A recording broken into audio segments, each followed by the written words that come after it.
ये स्टूडेंट्स नमस्कार। आज हम लोग पढ़ेंगे बहुत सारे इंपॉर्टेंट टॉपिक्स जो आपके फिजिक्स के न्यूमेरिकल सॉल्व करने में बहुत ज़्यादा यूजफुल होने वाले हैं। चलिए स्टार्ट करते हैं। सबसे पहले बात करते हैं क्वाड्रेटिक इक्वेशन की। आई होप आप सभी ने इसको 10th में जरूर पढ़ा होगा, राइट। बहुत ही सिंपल टॉपिक है, but for the sake of completeness इसको देख लेते हैं। नाउ यहाँ पे देखिए क्वाड्रेटिक इक्वेशन क्या है। X square plus b x plus c is equal to zero.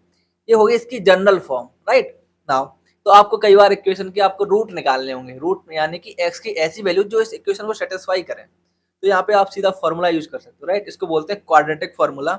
इसकी वैल्यू है क्या, x is equal to minus b plus minus under root of b square minus four a c divide by two a, right. यहाँ पे A B C क्या है, यहाँ पे जो आपको ये कोफिशिएंट दिख रहे हैं ना, ए बी सी, ये क्या है, कोफिशिएंट है, राइट। नाउ फॉर एग्जाम्पल यहाँ पे देखिए आपको दिख रहा है five x square plus ten x minus b is equal to zero.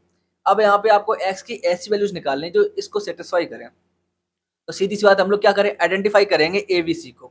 तो एक्स स्क्वायर कोएफिशिएंट क्या हो जाएगा, ए, एक्स का हो जाएगा बी, और जो बचा हुआ है वो हो जाएगा सी, राइट। अब इन सारी वैल्यूज को आप फॉर्मूले में पुट कीजिए। तो यहाँ पे आपको दो वैल्यूज दिख रही होंगी, क्यों, क्योंकि यहाँ पे प्लस और माइनस साइन है। तो एक बार हम लोग प्लस मान के वैल्यूज निकालेंगे, एक बार माइनस मान के निकालेंगे, राइट। यहाँ पे देखिए प्लस माइनस दिख रही है, राइट। हाँ, इसकी वजह से आपको दो वैल्यूज मिलेंगे। तो एक वैल्यू माइनस के साथ, एक वैल्यू प्लस के साथ। अब कई बार क्या होगा, मैथमेटिक्स में तो चीजें ठीक थी, बट फिजिक्स में कई बार क्या होगा कि कोई एक वैल्यू ऐसी होगी जो फिजिकली पॉसिबल नहीं होगी। उस कंडीशन में कई बार आपको उस वैल्यूज को क्या करना होगा, डिस्कार्ड करना होगा, और जो रिमेनिंग है वो आपकी एक्सेप्टेड वैल्यू हो जाएगी, यानी कि आपका आंसर होगा। ठीक है, चलिए आगे बढ़ते हैं। नाउ आइए अब बात करते हैं बाइनोमियल थ्योरम की। बहुत ही इंपॉर्टेंट है, बार बार यूज होगी कहीं ना कहीं। ठीक है, नाउ तो सबसे पहले समझते हैं कि जैसे कि आपके पास अगर हो एक्स प्लस वाई का होल स्क्वायर, आप तुरंत बता दोगे, राइट। फॉर्मूला आपको पता है। एक्स प्लस वाई का होल क्यूब आप तुरंत बता दोगे। बट अगर मैं बोलूँ एक्स प्लस वाई का पावर 15, अब आप कन्फ्यूज हो जाओगे, राइट। या फिर मैं बोलूँ एक्स प्लस वाई की पावर 20, 100 या कुछ भी है इस तरीके से, यानी बड़ा नंबर हो जाएगा। यहाँ पर आपको एक्स प्लस वाई का एक्सपेंशन लिखना बहुत डिफिकल्ट है। तो इस कंडीशन में आपकी हेल्प करती है बाइनोमियल थ्योरम। कैसे करती है आइए समझते हैं। तो मान लीजिए यहाँ पर आपको दो टर्म है, एक्स है और एक ए है, राइट। पावर है टोटल एन, ओके। तो यहाँ पर एक आपको लंबा सा एक्सप्रेशन दिख रहा है, देखने में थोड़ा सा डिफिकल्ट सा लग रहा है। तो आइए इसको समझते हैं, ब्रेक डाउन करते हैं। देखिए यहाँ पर आपको ये समझना है, पहले तो आप ये जो n c r n c one लिखा है थोड़ी सी इसका आप भूल जाइए। आप ध्यान दीजिए केवल ए पे और एक्स वाले टर्म पे। यदि आप यहाँ पर ध्यान दें तो ए की जितनी पावर है तो प्लस जो एक्स की पावर है, दोनों को ऐड करो तो एन आएगा। जैसे कि देखो यहाँ पर फर्स्ट टर्म है, ठीक है, एक्स की पावर एन, तो ए की पावर क्या हो जाएगी, जीरो। तो यहाँ पे मिलेगा आपको टोटल पावर एन। दूसरा टर्म देखिए, ए है और एक्स की पावर एन माइनस वन है, तो ए की पावर क्या होगी, वन, और one plus n minus one क्या हो जाएगा, एन। सिमिलरली आप देखिए यहाँ पे सेकेंड टर्म, थर्ड टर्म में ए स्क्वायर है और एक्स की पावर है एन माइनस टू, एड करोगे फिर से पावर को तो आ जाएगी एन, राइट। यानी कि जितनी जो टर्म्स है सबकी पावर हो जाएगी एन। और देखो एक की पावर घटेगी तो दूसरे की बढ़ेगी। यहाँ पर एक्स की पावर एन है, अगले टर्म में एक्स की पावर एक कम हो गई, एन माइनस वन, ए की पावर बढ़ गई एक। ठीक है, अगर यहाँ से आप दूसरे तीसरे टर्म में जाओ तो यहाँ से देखो ए का स्क्वायर हो रहा है तो एक्स की पावर एक कम हो गई, राइट। तो आपको क्या करना है, बेसिकली एक किसी टर्म को पकड़िए, उसकी पावर सबसे मैक्सिमम रखिए, और फिर उसकी पावर कम करते जाइए, दूसरी टर्म की पावर बढ़ाते जाइए। कब तक, जब तक कि जो टर्म जिससे आपने स्टार्ट किया था उसकी पावर जीरो ना हो जाए, और जिसको आपने छोड़ दिया था उसकी पावर एन ना हो जाए, राइट। आप किसी भी टर्म से स्टार्ट कर सकते हैं। ये तो हो गया पावर से रिलेटेड। दूसरी बात क्या आती है, जो कोफिशिएंट आपको दिख रहा है, NC1 NC2 NC3 NCR या XYZ कुछ भी, तो इसका क्या तरीका है, इसका तरीका ये है कि आप जो भी स्टार्ट करोगे ना, ऐसे करो NC0 से स्टार्ट करो, ठीक है, और NCN तक जाना है आपको। क्लियर है सी बात। तो टोटल टर्म्स कितने हो जाएंगे, n प्लस वन, राइट। तो ये जीरो से लेके n तक जाना है, तो 1 to n टर्म थे n, जीरो वाला एक्स्ट्रा है, तो कितना हो गया n plus one terms. Clear है सी बात। नाउ एनसीआर का मतलब क्या है ना, ये एनसीआर लिखा हुआ है, इसका क्या मतलब है। इसका मतलब मैं आपको बताता हूँ। इसका मतलब ये कि यदि आपके पास n ऑब्जेक्ट है तो उसमें से आप r कितने तरीके से चूज कर सकते हो। ठीक है, यदि आपको भी समझ में नहीं आ रहा है तो आप सीधा फॉर्मूला याद रख सकते हो, क्या है, n factorial divided by r factorial n minus r factorial. Clear थी इसी बात। नाउ फैक्टोरियल का क्या मतलब है, फैक्टोरियल का मतलब होता है कि मल्टीप्लाई, कैसे मल्टीप्लाई करना है उसका एक सिस्टमैटिक तरीका है। जैसे कि मान लीजिए 3 फैक्टोरियल है, इसका मतलब हो गया कि 3 इंटू टू इंटू वन, यानी कि जिस नंबर का फैक्टोरियल दिया है उस नंबर से स्टार्ट करके तब तक मल्टीप्लाई करो जब तक वन ना आ जाए, और कितना डिक्रीज करना है, 1/1। जैसे कि यहाँ पे देखिए एग्जाम्पल में आपको दिख रहा होगा 5 फैक्टोरियल, इसका मतलब हो गया 5 इंटू 4 इंटू 3 इंटू 2 इंटू 1, सबका मल्टीप्लाई निकालिए आ जाएगा 120, ये आपका हो गया 5 फैक्टोरियल। सिमिलरली 6 फैक्टोरियल क्या हो जाएगा आपका, 6 से स्टार्ट कीजिए 1 तक जाइए और 1/1 कम करते जाइए, 6 into 5 into 4 into 3 into 2 into 1, total करोगे तो 720 आ जाएगा। क्लियर सी बात, ये हो गया फैक्टोरियल। नाउ यदि आप यहाँ पर ध्यान दें तो एनसीआर की बहुत एक खूबसूरत प्रॉपर्टी है, देखिए कैसे। एनसीआर की वैल्यू यहाँ पर आपको लिखी दिख रही है, क्या ये इक्वल होगी, देखिए इज इक्वल टू होगी एन फैक्टोरियल, अगर मैं इसको इंटरचेंज करके लिखूं n minus r factorial into r factorial, इसका मतलब क्या हो गया, ये होगी n c n minus r, right. यानी कि क्या है, सिमेट्रिक है, कहां से, अपोजिट एंड से। यानी कि जो फर्स्ट टर्म का जो कोफिशिएंट होगा वही होगा लास्ट टर्म का। कैसे, देखो यहाँ पे क्या है, एन सी जीरो, राइट, इसका मतलब हो गया आपका n factorial divide by zero factorial into n factorial. एक बात वही अगर होता एन सी एन, इसका मतलब हो गया एन फैक्टोरियल और एन में से एन घटाओ यानी कि जीरो फैक्टोरियल। देखो दोनों वैल्यू सेम आ रही हैं, राइट। तो अपोजिट एंड से जो वैल्यू आप ऐसे बैक अपोजिट एंड से आप मिडिल की तरफ जाओगे सेम वैल्यू पाते जाओगे, यानी कि फर्स्ट टर्म और लास्ट टर्म की वैल्यू सेम होगी, सेकंड टर्म और सेकंड लास्ट की वैल्यू सेम होगी, थर्ड की और लास्ट थर्ड की वैल्यू सेम होगी, इस तरीके से होती चली जाएगी, राइट।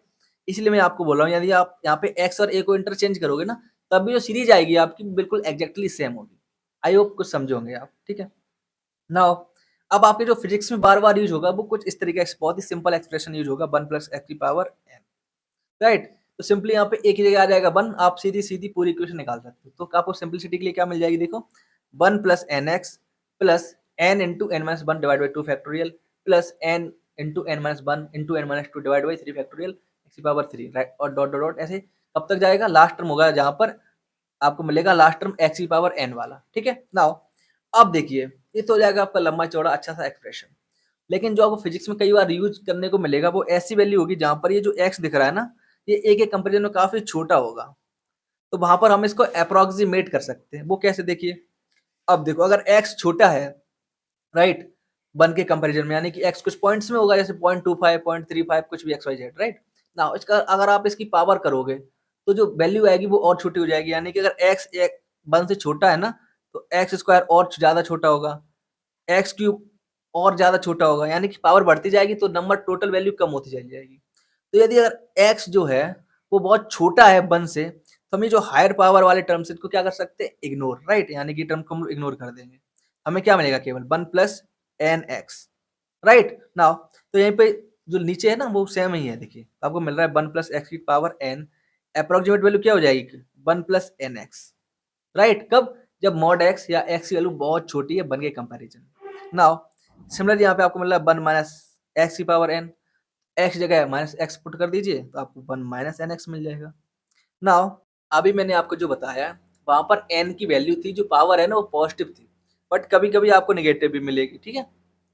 उस कंडीशन में आप यूज कर सकते हो सेम तरीके से 1 प्लस एक्स की power minus N is equal to, सीधी सीधी बात है, जो पावर है और जो एक्स है उसको मल्टीप्लाई कर दीजिए, यहाँ पे माइनस क्या आ जाएगा, माइनस एन एक्स, राइट। यहाँ पे दोनों माइनस है तो क्या मिलेगा आपको, माइनस माइनस प्लस, तो 1 प्लस एन एक्स, ठीक है। अब कैसे यूज होगा आइए समझते हैं। देखो बहुत ही छोटा सा यहाँ पे एग्जाम्पल है, जैसे आपको रूट दे दिया 1.01 का, अब आप कैसे करोगे, आप नॉर्मल इस रूट करोगे तो बहुत टाइम टेकिंग हो जाएगा, तो यहाँ पे देखो इसको कैसे लिख सकते हैं 1 प्लस 0.01, जो पावर है हाफ पावर है, ठीक है, मान लिया। यदि आप यहाँ पे ध्यान से देखो तो 0.01 जो है ना 1 से काफी छोटा है, इसका स्क्वायर और छोटा होगा, क्यूब और छोटा हो जाएगा, राइट। तो हम लोग इसको अप्रोक्सीमेट कर सकते हैं, बिल्कुल कर सकते हैं। तो क्या आ जाएगा 1 प्लस एन एक्स, 1 की जगह आ गया 1, पावर आपकी n की जगह 1/2, x की जगह क्या हो गया 0.01। यदि आप इसको ऐड करके लिखोगे तो आपको यहाँ पे ये मिल जाएगा। इस तरह से आपको यूज होगा, कभी आपको ऐसे मिल जाएगा, देखिए सिंपलिसिटी के लिए 1 प्लस 0.3 की पावर 5, राइट। अब आयु बहुत आसानी से आप निकाल सकते हो, कभी मिलेगा 1.004 की पावर 6, राइट। तो नाउ इस तरह के सवाल में आपको बहुत ही आसानी से आपके जो MCQ है ना वहाँ पे आप बहुत क्विक कैलकुलेशन करके आंसर तक पहुंच सकते हो, राइट। तो नाउ अब आगे बढ़ते हैं, अब बात करते हैं एपी यानी कि अरिथमेटिक प्रोग्रेशन की। आई होप आपने 10th में जरूर देखा होगा, राइट। एपी बेसिकली क्या है कि एक टर्म्स की सीरीज है बहुत सारी, नाउ इसमें जो नेक्स्ट टर्म है ना, हमेशा पुराने टर्म में कुछ ऐड करने पे प्राप्त होगा। अभी जो एडिशन है पॉजिटिव नंबर का हो सकता है या फिर नेगेटिव नंबर का हो सकता है, राइट। फॉर एग्जाम्पल देखिए यहाँ पे -7 है, फिर -3 है। इसका मतलब क्या है, -7 से -3 तक कैसे पहुंचेंगे, आप इसमें +4 कीजिए। फिर -3 के बाद अगला टर्म है 1, तो फिर क्या करना होगा, +4। 1 से 5 +4, 5 से 9 +4, 9 +4 करेंगे तो 13, यानी सीरीज चलती चली जाएगी। अच्छा, तो ये नंबर कुछ भी हो सकता है, राइट। तो जैसे यहाँ पे सीरीज में पहला टर्म क्या है 0, नेक्स्ट क्या हो जाएगा 2, यानी कि 2 ऐड हुआ है, फिर अगला 4, यानी फिर से 2 ऐड हुआ है, 4 से 6, 6 से 8, राइट। अच्छा, जरूरी नहीं सिर्फ पॉजिटिव टर्म्स ही हो, नेगेटिव भी हो सकते हैं एडिशन में। जैसे यहाँ पे 100 है, अगला टर्म क्या है 97, यानी कि -3 हुआ है। फिर से अगला टर्म 94, यानी कि फिर से -3 हुआ है। 94 से 91 फिर से -3 हुआ है, यानी कि आपको इस तरीके से नेक्स्ट टर्म मिलता जाएगा। या तो एडिशन करना होगा किसी नंबर का, या फिर उसी फिक्स नंबर का माइनस करना होगा, यानी कि ये जो फिक्स नंबर बार बार ऐड या सब्सट्रैक्ट हो रहा है, इसको बोलते हैं कॉमन डिफरेंस। क्लियर है इसी बात ना हो। तो पहला टर्म क्या हो जाएगा आपका A1, उसके बाद कोई A2 निकालना है, A3 निकालना है, A4 निकालना है, राइट। फॉर एग्जाम्पल यहाँ पे आपको A2 निकालना है, तो क्या करोगे आप, पहला टर्म होगा प्लस एक D ऐड कर दोगे, कॉमन डिफरेंस। चलो, तो तीसरा टर्म क्या होगा, पहला टर्म प्लस 2 बार कॉमन डिफरेंस। तो यहाँ पे आप क्या देख रहे हो, यहाँ पे यदि किसी टर्म को an बोले हम, तो आपको an बराबर क्या होगा, A1 plus first term plus n-1 into D, right. और उस नंबर का आपको टर्म मिल जाएगा, ठीक ना। इसी प्रकार आपको n टर्म्स का सम भी निकालना पड़ सकता है। इसके दो तरीके हैं। पहला ये तरीका ये कि यदि आपको दोनों टर्म फर्स्ट और लास्ट टर्म पता है, दोनों को ऐड कीजिए और डिवाइड कर दीजिए 2 से और मल्टीप्लाई कीजिए n से ना। या फिर इस l को हम लोग कैसे लिख सकते हैं, l को लिख सकते हैं an, इसकी वैल्यू क्या आ जाएगी A1 plus n-1 into D. इसको इसमें l की जगह पुट कर दीजिए तो आपको क्या मिलेगा, a और a 2a plus n-1 into D, और n/2 बाहर तो है, राइट। तो डिपेंडिंग ऑन द कंडीशन जो भी दिया हुआ है आप इसका सम निकाल सकते हैं। ओके, अब आती है जियोमेट्रिक सीरीज यानी कि जीपी। तो एपी में था क्या एडिशन, यहाँ पर हो जाएगा मल्टीप्लीकेशन, यानी कि कोई नंबर है आप उसमें फिक्स नंबर का मल्टीप्लाई करोगे आपको नेक्स्ट टर्म मिल जाएगा। फिर नेक्स्ट टर्म में फिर से किसी फिक्स नंबर का मल्टीप्लाई करोगे आपको नेक्स्ट टर्म फिर मिल जाएगा। ये सीरीज आगे ऐसे चलती चली जाएगी। यानी कि यदि आपके पास कोई नंबर ए है, ठीक है, आप इस ए में किसी नंबर से मल्टीप्लाई कीजिए, यानी कि आर से मल्टीप्लाई किया तो आपको मिलेगा ए आर। अब फिर इस ए आर में मल्टीप्लाई कीजिए तो आपको मिलेगा ए आर स्क्वायर। फिर से मल्टीप्लाई कीजिए तो क्या मिलेगा ए आर क्यूब, और ऐसे आपको नेक्स्ट टर्म मिलता चला जाएगा। फॉर एग्जाम्पल यहाँ पे देखिए, मान लीजिए ए की वैल्यू 1 है, ए में 2 का मल्टीप्लाई किया तो क्या मिलेगा 2। अब इस 2 में फिर से 2 का मल्टीप्लाई करो तो मिलेगा 4, फिर से 2 का मल्टीप्लाई तो मिलेगा 8, फिर से 2 का मल्टीप्लाई तो मिलेगा 16। यानी कि इस तरह से यहाँ पे क्या हो रहा है कि जो नंबर मल्टीप्लाई हो रहा है वो है 2। तो जो नंबर बार बार मल्टीप्लाई होता है उसको बोलते हैं कॉमन रेशियो, या फिर बोलेंगे ज्योमेट्रिक रेशियो, ठीक है। अच्छा, इसकी वैल्यू कुछ भी हो सकती है, राइट। अब यहाँ पे 2 का मल्टीप्लाई किया, मैं चाहूँ तो 1/2 का मल्टीप्लाई करूँ, राइट। तो 1 पहला टर्म, दूसरा टर्म क्या हो जाएगा 1/2, उसके बाद का टर्म क्या हो जाएगा, फिर से 1/2 का मल्टीप्लाई यानी कि 1/4, फिर से 1/2 का मल्टीप्लाई यानी कि 1/8, और ये प्रक्रिया आगे चलती चली जाएगी। अच्छा, इसके अलावा मैं -2 का मल्टीप्लाई कर सकता हूँ तो ये नंबर 3 की सीरीज मिलेगी। इसके अलावा मैं 1/3 का मल्टीप्लाई कर सकता हूँ तो आपको 4th सीरीज मिल जाएगी, राइट। तो फिक्स नहीं है कौन सा नंबर मल्टीप्लाई करना है, आप कोई भी फिक्स नंबर पकड़िए, मल्टीप्लाई करते चली जाइए, आगे का टर्म मिलता चला जाएगा। इसको बोलते हैं ज्योमेट्रिक प्रोग्रेशन या फिर जीपी। नाउ इसमें दो चीजें काफी काम की हैं। जैसे हम लोग एपी में एन टर्म निकालते थे, वैसे यहाँ पे हमको एन टर्म निकालना होगा। तो क्या होगा उसका formula, a n is equal to first term यानी कि ए इंटू आर की पावर जो हो जाएगी n-1, राइट। वहां पर भी देखो n-1 इंटू डी रहता था क्योंकि डी एडिशन में था। यहाँ पर आर मल्टीप्लीकेशन में तो आर की पावर n-1 आ जाएगा, ठीक है। और हमें अगर जीपी के एन टर्म्स का सम निकालना है तो उसकी बात क्या हो जाएगी, देखिए फॉर्मूला ए इंटू आर की power n-1 divide by r-1। कब, जब आर की वैल्यू ज्यादा हो 1 से। नाउ यदि आर की वैल्यू कम हो जाए, ठीक है, 1 से कम हो जाए तो क्या मिल जाएगा, देखो यहाँ पर ए इंटू 1 माइनस आर की power n divide by 1 minus r. आपको यहाँ पे याद रखना है कि आर 1 नहीं हो सकता, राइट। 1 हो जाएगा तो नीचे क्या हो जाएगा 0। और यदि आर 1 है, इसका मतलब क्या, सेम टर्म रिपीट हो रहे हैं तो आप सीधा सीधा मल्टीप्लाई करके उसका एडिशन निकाल सकते हैं। जैसे मान लीजिए यहाँ पे 2 2 2 2, सिंपल सी बात है, अगर एडिशन निकालना है जितने टर्म हो जाएंगे n इंटू ए, राइट। ओके, तो ये हो गया आपका जीपी का सम। अच्छा, जो आपके फिजिक्स में बार बार फॉर्मूला यूज होगा वो कुछ इस तरह का होगा कि कई बार आपको न्यूमेरिकल्स मिलेंगे जिसमें इनफाइनाइट टर्म्स होंगे। जैसे कि आपके एक न्यूमेरिकल मिलेगा जिसमें आपको इनफाइनाइट रेजिस्टेंस लगा दिए जाएंगे, या फिर इनफाइनाइट कैपेसिटेंस लगा दिए जाएँ या फिर इनका मिक्सचर हो जाएगा। तो ऐसी सीरीज में आपको क्या फार्मूला का यूज़ करना पड़ेगा, ये वाला। ठीक है, कैसे? देखो यहाँ पे एक हमारा जो फार्मूला था हमारे पास यहाँ पे क्या a इंटू 1 माइनस आर की power n divide by 1 minus R. अब आर की वैल्यू अगर जब छोटी हो जाए 1 से, पावर n है, n की वैल्यू क्या जा रही है, अप्रोच कर रही है इन्फिनिटी को, तो सीधी सी बात है, देखो मान लो 0.2 हो, इसकी पावर आप बढ़ाते चले जाओगे तो वैल्यू कम कम कम होती चली जाएगी। पावर इनफाइनाइट कर दोगे तो क्या हो जाएगी, उसकी वैल्यू हो जाएगी 0। यानी कि जो r की पावर n का टर्म है, ये हो जाएगा 0, तो आपको क्या मिल जाएगा, केवल a upon 1 minus r, right. तो ये आपको याद रखना है। फॉर एग्जाम्पल यहाँ पे आपको दिख रहा होगा, देखिए यहाँ पे है सीरीज हमारे पास 1/2, 1/4, 1/8, ये जा रही है इनफाइनाइट तक। इसका सम कैसे निकाल लेंगे, तो फर्स्ट टर्म क्या आ जाएगा 1, और कॉमन रेशियो क्या आ जाए 1/2। पुट कीजिए क्या, a अपॉन 1 माइनस आर, तो a की जगह आ गया 1 और 1 माइनस आर, पुट करेगा आपको मिलेगा 2। यानी कि इनफाइनाइट सीरीज का सम हो जाएगा आपका 1/2। नाउ मान लीजिए दूसरी सीरीज है कोई ऐसे, जैसे 3, 1, 1/3, 1/9। यहाँ पे a क्या है, a इक्वल टू 3 और r इक्वल टू 1/3, राइट। तो आप यहाँ पे पुट कीजिए, आपको मिलेगा ये वाला सम। तो इस तरीके से आपको इसका एप्लीकेशन करना है, ठीक है। नाउ आगे बढ़ते हैं। अब बात करते हैं कुछ टेक्नोमेट्रिक सीरीज की। तो सबसे ज्यादा यूजफुल होगी वो आपकी साइन की और कॉस की। नाउ आपको पता है साइन कैसा टर्म फंक्शन है, साइन एक ऑड फंक्शन है, राइट। तो इसमें सारे टर्म्स ऑड आएंगे, जैसे x की पावर 1, 3, x की पावर 5, x की पावर 7, x की पावर 9, राइट। नाउ और कॉस कैसा फंक्शन है, कॉस फंक्शन है आपका इवन फंक्शन। तो इसमें पावर आएगी जैसे x की पावर 0, x की पावर 2, x की पावर 4, यानी कि इवन पावर्स आएंगी। तो याद रखने का तरीका ये है कि जितनी पावर उतने का फैक्टोरियल से डिवाइड, ठीक है। और प्लस माइनस साइन अल्टरनेट आता चला जाएगा, स्टार्टिंग हो जाएगी प्लस से। तो पहला टर्म है प्लस का, दूसरा माइनस का, फिर प्लस का, फिर माइनस का, राइट। इस प्रकार कॉस में भी देखिए, पहला टर्म प्लस का, दूसरा माइनस का, थर्ड टर्म प्लस का, फिर माइनस का, राइट। तरीका याद रखने का क्या है, जो इवन फंक्शन है उसमें एक्स की पावर इवन डिवाइड हो इसका फैक्टोरियल, जो ऑड फंक्शन है उसमें एक्स की पावर ऑड डिवाइड हो इसका फैक्टोरियल। स्टार्ट करना है किससे, प्लस से, फिर plus minus plus minus minus alternate चलता चला जाएगा, राइट। तो ऐसे आप इसको सीरीज को याद रख सकते हो। जनरली आपको साइन और कॉस से ज़्यादा यूज होगा, बाकी चीज़ें यूज जनरली आपको सवाल में मिलेंगी नहीं। हाँ, अब बात करते हैं दो सबसे इंपॉर्टेंट चीज़ों की, एक एक्सपोनेंशियल और लॉग की। तो पहले बात करते हैं एक्सपोनेंशियल सीरीज की, ठीक है।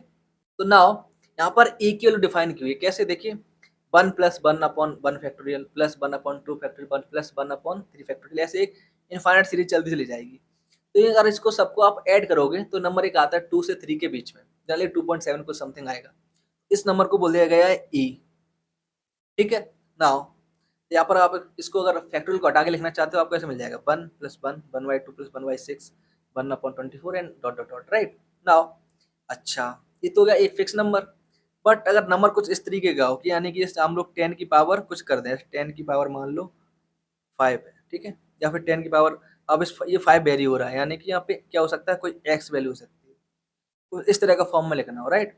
तो हम यहाँ पे e तो हमारा फिक्स नंबर है, कांस्टेंट है, e की पावर x, इसको बोलते हैं एक्सपोनेंशियल फंक्शन, ठीक है, क्योंकि ये बहुत तेजी से बढ़ेगा आपका। ओके, नाउ अब इस एक्सपोनेंशियल फंक्शन को कैसे डिफाइन किया हुआ है, देखिए लिमिट n की जा रही है इनफाइनाइट, ब्रैकेट में आपका 1 plus x divide by n, bracket close power n, right. इसका एक्सपेंशन किसका क्या आएगा, देखो 1 plus x divide by 1 factorial plus x square divide by 2 factorial plus x cube upon 3 factorial, यानी कि एक्स की जितनी पावर है उतना ही फैक्टोरियल है से डिवाइड है, राइट। और सारे टर्म्स पॉजिटिव है।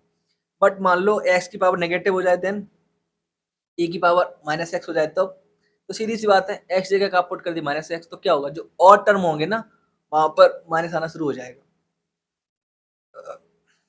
क्लियर इतनी सी बात। तो देखो फर्स्ट जहाँ पावर 1 है, जहाँ पे पावर 3 है, जहाँ पे पावर 5 है, वहां पे आपको माइनस साइन मिलेगा। ओके, बाकी और कोई दिक्कत है नहीं। ये हो गया आपका एक्सपोनेंशियल सीरीज का एक्सपेंशन। ये आपके सवाल फिर वही सी बात है कि इनफाइनाइट सीरीज आपको कई बार मिलेगी न्यूमेरिकल्स में, वहां पे आपके यूज हो जाएगा। नाउ आप यहाँ पर देख ही चुके हैं e की वैल्यू क्या है, राइट, और एक्स वैल्यू क्या है। इसको हम लोग बोल रहे थे एक्सपोनेंशियल फंक्शन। तो जब e इंक्लूड होता है आपके सवाल में तो उसको बोलते हैं नेचुरल एक्सपोनेंशियल फंक्शन, ठीक है। अब ये पावर जरूरी नहीं e हो हमेशा, राइट। जैसे मैंने आपको पहले सवाल बोला 10 की पावर x हो सकती है, राइट, 25 की पावर x हो सकती है, यहाँ पे x वेरी करेगी। तो इसको बोलेंगे लॉगरिथमिक फंक्शन, बट वो नेचुरल नहीं होगा, राइट। तो उसको कैसे बोलेंगे अभी थोड़ी देर में समझ जाएंगे। ओके, तो पहले बात करते हैं नेचुरल एक्सपोनेंशियल फंक्शन से। अच्छा, इसके लिए आपको एक लॉग फंक्शन डिफाइन किया हुआ है। लॉग क्या करता है, बहुत से बड़ी सी वैल्यू को छोटे में ले आता है। एक सिंपल तरीका है कैलकुलेशन का। यहाँ पे आप देखिए, आपको दिख रहा है y इक्वल टू e की पावर x, यानी कि नेचुरली एक्सपोनेंशियल फंक्शन। अब इसके लिए एक लॉग फंक्शन डिफाइन किया, कैसे? देखिए यहाँ पर ध्यान से, y इक्वल टू e की पावर x है। अब आपको निकालना है x बराबर, राइट? तो ये e चला जाएगा नीचे, ठीक है, लिखने के लिए आप देखिए। और इसको हम लोग कैसे लिखेंगे, देखो ऐसे e दिखेगा, y दिखेगा, ठीक है, नीचे गया और यहाँ पे लिख दो आप लॉग ऐसे। तो ई क्या हो गया, यहाँ पे नीचे लिखा हुआ है, इसको बोल दिया बेस, ठीक है, क्या बोल दिया, बेस। और इसके टोटल निकल के आ जाएगा एक्स बराबर, यानी कि देखो log E by equal to X. इसको प्रोनाउंसिएट कैसे करेंगे, इसको प्रोनाउंसिएट करेंगे log of by to the base E. नीचे है तो बेस हो गया, राइट? ठीक है। अच्छा, आपको ये याद रखना है कि जो लॉग डिफाइन किया हुआ है ना, पॉजिटिव वैल्यूज के लिए डिफाइन है, यानी कि जो बेस है आपका वो हमेशा कैसा मिलेगा आपको, ऑलवेज पॉजिटिव। क्यों, देखो, क्योंकि डिफाइन है रियल वैल्यूज के लिए, यानी कि यहाँ पर क्या मिलेगा आपको, अगर बेस क्या मिल रहा है, बेस मिल रहा है ए, राइट? इसको ऐसे लिख सकते हैं बाई इजकल टू ई की पावर एक्स। एक जगह हम लोग कोई नया बेस लिख चुन सकते हैं, मान लो यहाँ पे लिखा है 5 की पावर एक्स। तो मैं बोल रहा हूँ जो बेस बनेगा बाद में ये पॉजिटिव होगा। क्यों? क्योंकि जो बाई के लिए डिफाइन है, जो हम लोग डिफाइन कर रहे हैं, किसके लिए डिफाइन कर रहे हैं, रियल वैल्यूज के लिए। अगर ये बेस नेगेटिव हो जाए तो क्या मिलेगा, देखो आपको मान लीजिए -2 की power 1/2 is equal two by. तो इसका मतलब ये हो गया कि ये जो बाई है ना, ये कॉम्प्लेक्स नंबर है। क्यों? क्योंकि अंडर रूट में आ रहा है माइनस का। अगर आप 11th कर चुके हो तो आपको ये पता होगा कि जो अंडर रूट में आ रहा है माइनस का नंबर, ये कॉम्प्लेक्स नंबर है। और मैं बता चुका हूँ जो लॉग डिफाइन किस पे हुआ है, रियल वैल्यूज पे, कॉम्प्लेक्स नंबर पे डिफाइन ही नहीं है। इस वजह से जो आपको जो बेस मिलेगा वो आपको हमेशा होना चाहिए पॉजिटिव वैल्यू। क्लियर, इतनी सी बात? ओके, नाउ अब इस लॉग फंक्शन की कुछ प्रॉपर्टीज हम लोग देख सकते हैं, इसलिए एक बार फिर रिकॉल करते हैं। यानी कि अगर B to the power X is equal to A हो तो आपको एक्स बराबर क्या मिलेगा, इस बी को इसके नीचे ले जाओ, कैसा दिखेगा, देखने में लगेगा ऐसे बी, ऐसे दिखेगा ये, आगे लिख दो लॉग, राइट? तो यहाँ पे क्या दिख रहा है, x is equal to log of a, base कितना है इसका, बी, ठीक है, यानी कि log of a to the base b, ऐसे इसको बोलते हैं। नाउ दो प्रॉपर्टीज इसकी हैं जो आपको बार बार यूज करने को मिलेगी, जैसे कि यहाँ पे आपको देखिए, यहाँ पे आपको दिख रहा है क्या, log of P base A. Now कई बार हमें इसका बेस बदलना हो, ठीक है, तो क्या करेंगे, देखो सिंपल सी बात है, आप सीधा सीधा पी है सामने तो लॉग पी, नीचे लिख दीजिए लॉग ए। यहाँ देखो हमने दो जगह यहाँ पे लिख रखा है। हमारी कोई नया बेस चुनना है तो दोनों पे सेम बेस आ जाएगा, जैसे बी रखना था तो बी और बी मिलेगा, मान लो हमें कोई और रखना था तो सेम बेस सी और सी मिला, राइट? तो ये क्या होगा, ये जब हमें बेस को चेंज करना होगा, नीड पड़ेगी बेस चेंज करने की, तो आप इसको ऐसे याद रख सकते हैं, राइट? नाउ जो सबसे ज्यादा इंपॉर्टेंट है और बार बार यूज होगा वो आपको ये वाला फॉर्मूला यूज होगा, यानी कि दो नंबर्स हैं पी एंड क्यू का हम लोग लॉग निकाल रहे हैं, बेस भी है, तो ये जो प्रोडक्ट है ना ये सम में कन्वर्ट हो जाएगा, देखो यहाँ पे, यानी कि आप इंडिविजुअल नंबर का लॉग निकालिए, उसको आप ऐड कर दीजिए, जैसे कि यहाँ पे देखो लॉग पी इंटू क्यू है इज इक्वल टू क्या हो जाएगा, log of P plus log of Q. Base सब में सेम रहेगा, तो स्टार्टिंग अगर बेस बी था, देखो दूसरे में भी बेस बी है और तीसरे में बेस बी है। अब इसका देखो एक्सटेंशन कैसे होता है, दो तरीके से। तो मान लीजिए यहाँ पे log ऑफ p की पावर 3 लिखा हुआ है, ठीक है, मैं बार बार बेस नहीं लिख रहा हूँ क्योंकि बेस सब में सेम है, ठीक है। जब अगर बेस ना लिखा हो तो कैसा बेस होगा, नेचुरल, यानी कि ई बेस होगा उसका, ठीक है। तो log की पावर यहाँ पे log ऑफ p की पावर 3 है, इसको कैसे लिख सकते हैं, देखो log p इंटू p। अब प्रोडक्ट किस में ब्रेक हो जाएगा, एडिशन में, तो क्या मिलेगा, log p plus log p plus log p, कितने बार आ गया, 3 बार, यानी कि 3 log p। तो यानी कि यदि हमारे पास को हम लोग जनरलाइज करना चाहें तो log of p to the power n equal to क्या होगा, पावर आ जाएगी पहले log p। क्लियर, इतनी सी बात? इसी का देखो एक फॉर्म है आपको मिलेगा यहाँ पे, log of p upon q। इसको कैसे लिख सकते हैं, log of p plus log of q minus 1, और माइनस 1 log की पावर है तो q की पावर माइनस 1 आ जाएगी बाहर, तो आपको क्या मिलेगा यहाँ पे, log p minus log q। तो इतना ही आपको पढ़ना है, लॉग इससे ज़्यादा जरूरत नहीं पड़ेगी। तो आई होप ये जो लेक्चर है आपकी लर्निंग में एडिशन कर पाया होगा। तो प्लीज़ अगर वीडियो आपको अच्छा लगा है तो प्लीज़ लाइक करें, चैनल को सब्सक्राइब करें, दोस्तों के साथ शेयर जरूर करें। Thank you and have a nice day.